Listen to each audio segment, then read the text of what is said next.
लोकसभा चुनाव में बीजेपी को मिली हार के बाद से ही बीजेपी हाईकमान की परेशानी बढ़ती दिखाई दे रही है। पार्टी के अंदर से हाईकमान को चुनौती मिलना शुरू हो गई है। हर राज्य में बगावत की स्थिति दिखाई दे रही है और अब मोदी सरकार की परेशानी बढ़ाने वाला बयान दिया है पार्टी के संस्थापक सदस्यों में शामिल शांता कुमार ने। शांता कुमार ने मोदी सरकार की रणनीति, खास तौर पर राजनीतिक विरोधियों के खिलाफ लिए जा रहे एक्शन पर सवाल उठाए हैं। उन्होंने आम आदमी पार्टी को ईमानदारी पार्टी बताया, बल्कि बीजेपी को कुर्सी बचाने वाली पार्टी तक बता दिया और अपनी ही पार्टी के खिलाफ मोर्चा खोल दिया है। तो आखिर कौन है शांता कुमार और क्यों शांता कुमार ने अपनाए बीजेपी के खिलाफ बगावती सुर? आज इसी पर हम करेंगे हमारी स्पेशल रिपोर्ट में चर्चा।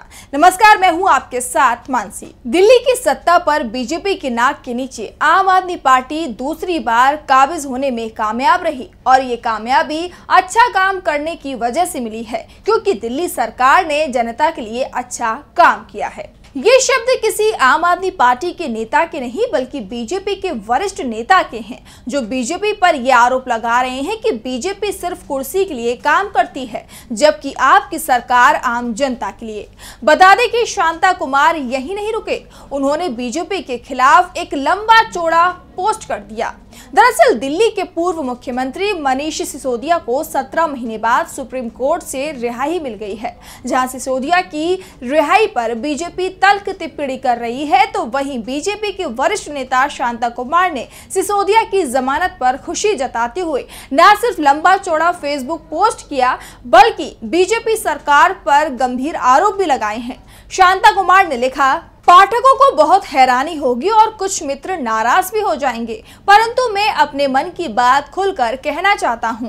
आप पार्टी के नेता मनीष सिसोदिया के साथ मेरी बहुत सहानुभूति है। 17 महीने के बाद सुप्रीम ने उन्हें जमानत पर छोड़ा है। उनके जेल से रिहा होने की मुझे भी खुशी हुई है। मेरा ये विश्वास है कि दिल्ली में आप सरकार के नेता व्यक्तिगत रूप से नहीं, ये पार्टी अन्ना हजारे के भ्रष्टाचार के विरुद्ध ऐतिहासिक आंदोलन से निकली थी। पहली बार दिल्ली का चुनाव लड़ा तो 70 से 67 सीटें जीती, सरकार बनाई और बहुत अच्छा ईमानदारी से काम किया। परिणाम ये हुआ कि दूसरी बार भी दिल्ली में आपकी सरकार बनी। देश की रणनीति और भाजपा के केंद्र के नाक के नीचे दूसरी बार फिर से सरकार बनाना इस बात का प्रमाण था कि उस पार्टी ने दिल्ली में अच्छा काम करके राजधानी के मतदाताओं का दिल जीता था। शांता का ये बयान बीजेपी पर बड़ा हमला है, जो इस तरफ इशारा कर रहा है कि बीजेपी अब जनता के मुद्दे नहीं उठा रही है, जबकि आम आदमी पार्टी की सरकार जनता के हित में लगातार काम कर रही है और इसी का नतीजा है कि जनता बार बार आम आदमी पार्टी को ही चुन रही है, जबकि बीजेपी को नकार रही है। आगे शांता कुमार ने लिखा, ये दुर्भाग्य का विषय है कि भारत का चुनाव काले धन से लड़ा जाता है। हर पार्टी चुनाव के लिए धन इकट्ठा करती है। पूरे देश की पार्टी बनने के लिए यही काम आप पार्टी ने शुरू किया, परंतु उनको चुनाव में धन इकट्ठा करने का अनुभव नहीं था। बाकी पार्टियां इस तरीके से धन इकट्ठा करती हैं कि कानून के शिकंजे में कभी कोई नहीं आता। अनुभव ना होने के कारण धन इकट्ठा करने में आप पार्टी पकड़ी गई।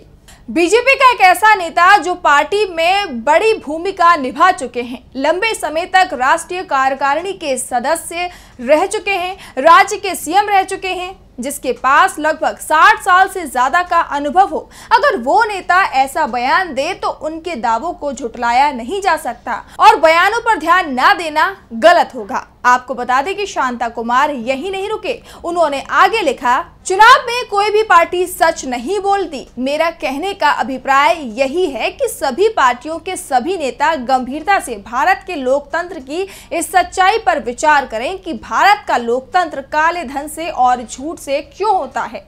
सभी पार्टियां काले धन से चुनाव लड़ती हैं और उसके बाद हर जीता हुआ नेता चुनाव आयोग के सामने खर्चे का हिसाब देते समय झूठ बोलते हैं। जो लोकतंत्र काले धन और झूठ से होता है, वह लोकतंत्र आम गरीब आदमी का भला कभी नहीं कर सकता। यही कारण है कि आज दुनिया के 5 अमीर देशों में होने के बाद भी भारत में विश्व के सबसे अधिक भूखे और गरीब रहते हैं। इस देश में एक तरफ अमीरी चमकती है और दूसरी तरफ गरीबी सिसकती है। ट्रांसपेरेंसी इंटरनेशनल की रिपोर्ट के अनुसार आज भी भारत में लगभग 15 करोड़ लोग रात को लगभग भूखे पेट सोते हैं। अब तक तो इस तरह की रिपोर्ट विपक्ष के नेता राहुल गांधी ही पेश करते रहे और 10 साल से केंद्र में शासित मोदी सरकार से ये सवाल करते रहे कि आखिर कब तक हमारे देश में अमीर और अमीर जबकि गरीब और गरीब होता रहेगा। आखिर कब हमारे देश से भूखमरी गरीबी कब खत्म होगी। और विपक्ष के इन आरोपों को गलत बताते हुए मोदी सरकार के मंत्री डोर टू डोर राशन जैसी योजनाओं का बखान कर देश से भूखमरी हटाने का दावा करती रही। लेकिन अब बीजेपी के वरिष्ठ नेता शांता कुमार ने खुद एक रिपोर्ट शेयर कर मोदी के दावों की पोल खोल दी है। अब सवाल ये उठते हैं कि क्या अब बीजेपी शांता कुमार के इन दावों को गलत बताएगी या ये कहेगी कि शांता कुमार को बहकाया गया है। यह उनके बोल नहीं है। आपको बता दें कि ये पहली बार नहीं है जब शांता कुमार ने अपनी ही पार्टी पर सवाल उठाए हों। इससे पहले साल 2023 में कुमार ने मोदी सरकार को आईना दिखाते हुए कहा था कि भगवान राम का मंदिर बनाने से कुछ नहीं होगा, उनके आदर्श भी अपनाने होंगे, सिद्धांत की राजनीति लानी होगी। भगवान करे मेरे देश के सब नेताओं को सद्बुद्धि मिले और ये राजनीति देश के लिए हो। गुलाम देश की राजनीति देश के लिए थी, आजाद देश की राजनीति केवल कुर्सी के लिए रह गई है और इस हवा में मेरी पार्टी भी चल पड़ी है। बता दें कि उस समय शांता कुमार भावुक तक हो गए थे। उन्होंने कहा मेरी आंख से कुछ आंसू निकल आए, शब्द मेरे पास नहीं है। 1951 से भारतीय जनसंघ और फिर जनता पार्टी और फिर भारतीय जनता पार्टी में जीवन के 70 वर्ष लगाए। उन्हें पार्टी और देश ने बहुत कुछ दिया। आज 90 वर्ष की आयु में पीछे मुड़कर मैं देखता हूँ, सोचता हूँ क्यों हमारी पार्टी के पास क्या कुछ भी नहीं था। पुलिस की लाठियां खाते, चुनाव लड़ते थे तो जमानत जब्त होती थी, खबर कहीं लगती नहीं थी। लेकिन उस वक्त मेरी पार्टी के पास 3 चीज थी। एक, समर्पित कार्यकर्ता, देशभक्ति की विचारधारा और मूल्य आधारित राजनीति। 3 बातों के कारण उस वक्त की दुनिया की सबसे छोटी पार्टी को मेरे देश की जनता ने एक बड़ी पार्टी बनाया। लेकिन आज बीजेपी उन बातों को भूल गई है जिसे उसे नहीं भूलना चाहिए। इसी के साथ शांता कुमार ने अपनी ही पार्टी पर तंज कसते हुए कहा, सत्ता में रहकर सत्ता छोड़ी, जेल में भी रहा और 2 बार मुख्यमंत्री रहा, केंद्र में मंत्री रहा, लेकिन सिद्धांतों की राजनीति को नहीं छोड़ा। आपको बताते चलें कि शांता कुमार भारतीय जनता पार्टी के संस्थापकों में से एक हैं और हिमाचल प्रदेश के गैर कांग्रेसी पहले मुख्यमंत्री भी रहे हैं। इसके साथ ही ये केंद्र में अटल बिहारी वाजपेयी के नेतृत्व में बनी एनडीए सरकार में मंत्री भी रहे। ऐसे में बीजेपी के वरिष्ठ नेता के ऐसे बयान और दावे मोदी सरकार की पोल खोल रहे हैं। आपको क्या लगता है इस रिपोर्ट को देखने के बाद? हमें कमेंट बॉक्स में जरूर बताएं। हमारे चैनल से जुड़े रहने के लिए YouTube पर टाइप करें DB लाइव, सब्सक्राइब बटन को क्लिक करें और बेल आइकन को दबाना न भूलें ताकि खबरें आप तक पहुंचती रहें। देखते रहिए DB लाइव, क्योंकि यहाँ हैं खबरें लगातार।